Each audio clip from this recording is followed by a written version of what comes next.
Broken family. Ang iyang papa nag-abroad.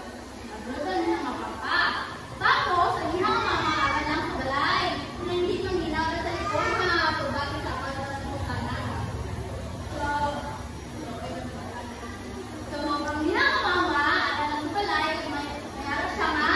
Tulog ka anak. Sino ito? Si Ate Kuya Alonso.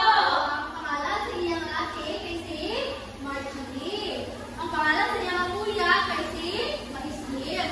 Ang pangalan sa iyang bunso kay si Richie. So, sino ulit ang pangalan sa mga bunso niya?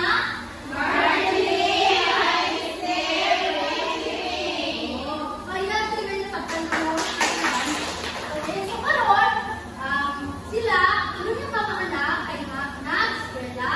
Ang isa, si ate kay grade 6, si kuya kay grade 2, tapos bunso, grade 5. Kaya na ako, dalawa yung tuloy kay bata yung grade 5. So muna ang bunso siya.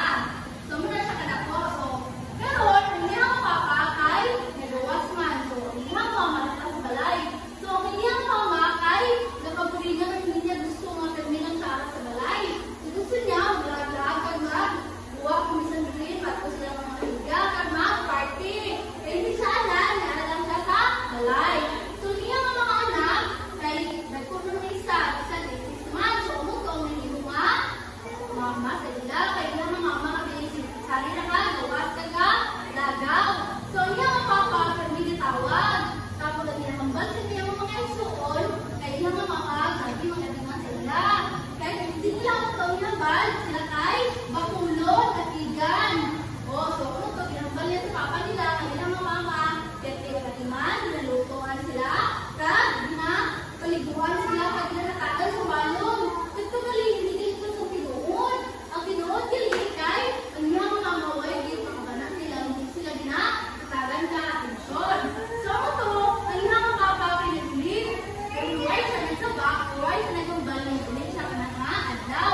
So, ito, surprise sila, kaya nga, anak, mag-ingat ito sa balay.